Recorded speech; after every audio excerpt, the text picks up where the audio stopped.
പ്രിയമുള്ളവരെ, കഴിഞ്ഞ ദിവസം ബാംഗ്ലൂരിൽ സംഘടിപ്പിച്ച ഇ.കെ. വിഭാഗത്തിൻ്റെ ഒരു സമ്മേളനത്തിൽ ഒരു ബംബ്രാണം മൗലവി വിഭ്രാന്തിയോടുകൂടെ ചില കാര്യങ്ങളൊക്കെ പറയുന്നത് കേട്ടു.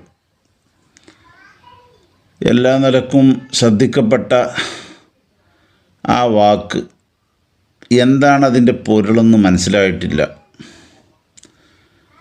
ബംബ്രാണം മൗലവി പറയുന്നത് ഇ.കെ. അബൂബക്കർ മുസ്ലിയാർ കർണാടകയിൽ നടത്തിയ പടയോട്ടം കൊണ്ടാണ് എ.പി. ഉസ്താദിന് കർണാടക യാത്ര നടത്താൻ കഴിഞ്ഞത് എന്ന ഒരു പ്രഖ്യാപനമാണ് അദ്ദേഹം നടത്തിയത്.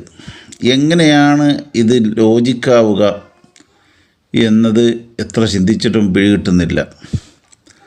രണ്ട് റൂട്ടിലൂടെ സഞ്ചരിക്കുന്നവർ എ.പി. ഉസ്താദ് വെട്ടിത്തെളിച്ച വഴികൾക്കെതിരെ മറുമരുന്നിട്ട് പോകുന്ന ഇ.കെ.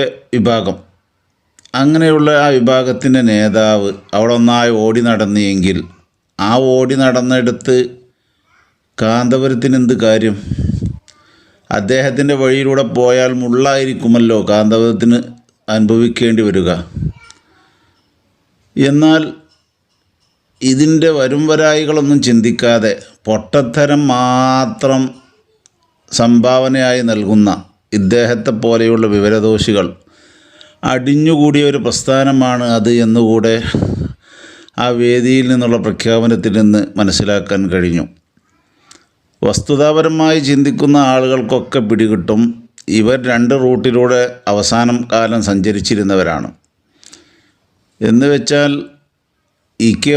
അവർകൾ കർണാടകത്തിലുണ്ടാക്കിയ വഴികളുണ്ടെങ്കിൽ, അല്ലെങ്കിൽ പടയോട്ടം നടത്തിയിട്ടുണ്ടെങ്കിൽ, ആ പടയോട്ട വഴികളൊക്കെ എ.പി. ഉസ്താദിനെ സംബന്ധിച്ചിടത്തോളം ദുർഘടങ്ങളായിരിക്കും. കാരണം അവിടെ ഒന്നും നമ്മുടെ പ്രവേശനമില്ലാത്ത, ആ പ്രവേശനത്തിനൊക്കെ അടച്ചുകൊണ്ടുള്ള ഒരു രീതിയാണ് അദ്ദേഹം സ്വീകരിച്ചിരുന്നത് എന്ന് എല്ലാവർക്കും അറിയാം. അപ്പോൾ അദ്ദേഹം നടത്തിയ പടയോട്ടം കാന്തപുരം ഉസ്താദിന് പടയോട്ടം നടത്താൻ സുഗമമാക്കി കൊടുത്തു എന്നുള്ള കണ്ടെത്തൽ ഇദ്ദേഹത്തിന് പുതിയ എന്തെങ്കിലും ഡിഗ്രികൾ കിട്ടിയതുകൊണ്ടോ, സുനായി ഡിഗ്രിയോ ഒക്കെ കിട്ടിയത് കൊണ്ടാണോ എന്നൊരു സംശയം തോന്നുകയാണ്. വസ്തുതാപരമായി പറയാനൊന്നുമില്ലാതെ പറയുന്നത് എവിടെ എത്തും, അതിൻ്റെ പ്രതിബിംബങ്ങൾ എന്തൊക്കെയാകും എന്നതിനെക്കുറിച്ചൊന്നൊരു ബോധമില്ലാത്ത ഒരു മൗലവി. ഇങ്ങനെയുള്ള കുറേ മൗലവിമാർ അക്കൂട്ടത്തിലുണ്ട്. സമസ്ത കേരള ജംഇയ്യത്തുൽ വൈസ് പ്രസിഡൻ്റായി ഇപ്പോഴും വർക്ക് ചെയ്തുകൊണ്ടിരിക്കുന്ന ബഹുമാനപ്പെട്ട കുമ്പോൽ തങ്ങളുടെ പേരിൽ ഒരു വ്യാജ സന്ദേശം. കുമ്പോൽ തങ്ങന്മാർ ഒരുപാട് ആളുകളുണ്ട്. അതിലേറ്റവും ഹെഡായിട്ടുള്ളതാണ് നമ്മുടെ സമസ്തയുടെ വൈസ് പ്രസിഡൻറ്റ്. ആ വൈസ് പ്രസിഡൻ്റാണ് പറയുന്നത് എന്ന് ദ്യോതിപ്പിക്കുന്ന രീതിയിൽ കളവ് കലർത്തി ജനങ്ങളെ സെക്കൻഡുകളെ കൊണ്ട് പൊട്ടീസാക്കി, അവിടെ ഒരുമിച്ച് കൂട്ടിയവരെ ആ ദിവസം പൊട്ടീസാക്കിയാൽ മതിയല്ലോ. സമസ്ത ഒന്നേ ഉള്ളൂ എന്ന് ഏതോ ഒരു കുമ്പോൽ തങ്ങൾ പറഞ്ഞിരിക്കുന്നു എന്ന് പറഞ്ഞുകൊണ്ട് അവിടെ പ്രഖ്യാപനം നടത്തി. അതിൻ്റെ ഇൽഹാം ഉണ്ടായത് ബംബ്രാണക്കാണ്. അദ്ദേഹത്തിൻ്റെ വിഭ്രാന്തി വളരെ വിപുലമാണ്. ഇങ്ങനെയൊക്കെ പ്രചരിപ്പിച്ചുകൊണ്ടാണ് ഇവരുടെ സംഘടന വളർത്തുന്നത്. അതുകൊണ്ട് തന്നെ ഇവരുടെ താല്പര്യങ്ങൾ എന്താണ്? വ്യക്തിവിരോധത്തിൽ അധിഷ്ഠിതമായത് എന്നല്ലാതെ വേറെ ഒന്നുമില്ല. അല്ലെങ്കിൽ ഇങ്ങനെയുള്ള പൊട്ടത്തരങ്ങൾ അവർ തുറന്നു പറയുമോ?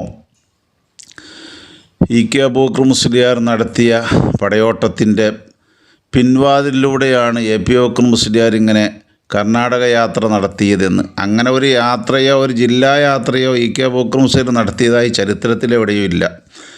പിന്നെ അങ്ങനെ സാങ്കല്പികമായി ഓരോരുത്തർക്ക് തോന്നുന്ന രീതിയിൽ സ്വപ്നം പോലെ പറയാൻ അതിന് തെളിവുകളോ രേഖകളോ ഒന്നും വേണ്ടല്ലോ. പറയുന്നത് പറയുക, അങ്ങനെ ജനങ്ങളെ വഞ്ചിക്കുക, ഇങ്ങനെ പഠിച്ച് അങ്ങനെ തലേക്കെട്ടിൻ്റെ പിൻബലത്തോടുകൂടെ ഇങ്ങനെയുള്ള കളവുകൾ പറഞ്ഞ് പ്രചരിപ്പിച്ച് പ്രാക്ടീസായവർക്ക് ഇനിയും ഒരുപാട് കാലം ചിലപ്പോൾ പറയാൻ കഴിഞ്ഞിരിക്കാം. പക്ഷേ ഇതൊക്കെ കേൾക്കുന്ന ജനങ്ങൾ അതെല്ലാം മനസ്സിലാക്കുന്നുണ്ട്. കർണാടകയിൽ എന്തൊരു സേവനമാണ് ആ പറഞ്ഞ നേതാവ് ചെയ്തത് എന്ന് എല്ലാവർക്കും അറിയാം. എ.പി. ഉസ്താദ് എന്താണ് അവിടെ ചെയ്തത് എന്ന് എല്ലാവരും ഇപ്പോഴും മനസ്സിലാക്കിയിട്ടുണ്ട്, ഇതിനു മുമ്പും മനസ്സിലാക്കിയിട്ടുണ്ട്.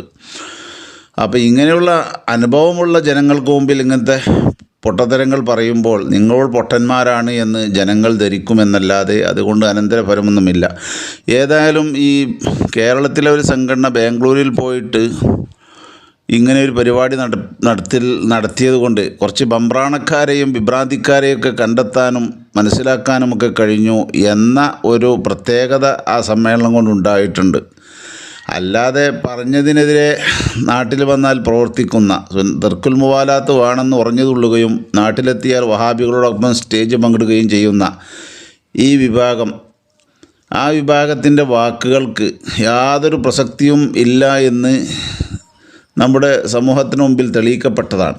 അതുകൊണ്ട് അവിടെയുള്ള ഉറഞ്ഞുതുള്ളലുകൾക്കോ മറ്റോ ഒന്നും ഒരു പ്രസക്തി ആരും കാണുന്നില്ല. അത് കേരളത്തിൻ്റെ അതിർത്തി കടന്നാൽ അത് മാറ്റിവെക്കുകയും ഇവിടെ പണ്ഡിത തൊഴിലാളി യൂണിയനായി ഞങ്ങൾ ചടഞ്ഞു കൂടിക്കൊള്ളാമെന്ന് വാഗ്ദാനം നൽകി മുന്നോട്ട് പോവുകയും ചെയ്യുന്ന അവസ്ഥയാണ് കഴിഞ്ഞ കാലങ്ങളിൽ കണ്ടിട്ടുള്ളത്. ഇനിയും അതിന് ഒരു മാറ്റം ഉണ്ടാകുമെന്ന് പ്രതീക്ഷിക്കുന്ന രീതിയിലുള്ള ഒരു അവസ്ഥയും ഇപ്പോഴും കണ്ടുവരുന്നില്ല. അപ്പോൾ ഇതൊക്കെ മനസ്സിലാക്കിക്കൊണ്ടാണ് നീങ്ങേണ്ടത്. അതുകൊണ്ട് ചുരുക്കി പറയാനുള്ളത്, ഇത്തരത്തിൽ ഖിയാമത്ത് നാളിൻ്റെ അടയാളങ്ങളായി വരുന്ന ബംബ്രാണകളുടെ വിഭ്രാന്തികൾ ആരും തന്നെ ഉൾക്കൊള്ളാൻ തയ്യാറാവുകയില്ല. നിങ്ങളുടെ വിശ്വാസ്യത അതുകൊണ്ട് നഷ്ടപ്പെടുകയുള്ളൂ എന്ന് ഒരിക്കൽ കൂടെ അറിയിക്കുകയാണ്. നന്മയിൽ ജീവിക്കുവാനും നന്മ പറയുവാനും കുത്തിത്തിരിപ്പുകൾ ഒഴിവാക്കാനും അള്ളാഹു തൗഫീഖ് നൽകുമാറാവട്ടെ. വാഖിറു ദഅ്വാനാ അൽഹംദുലില്ലാഹി റബ്ബിൽ ആലമീൻ. അസ്സലാമു അലൈക്കും വറഹ്മത്തുള്ളാഹി വബറകാതുഹു.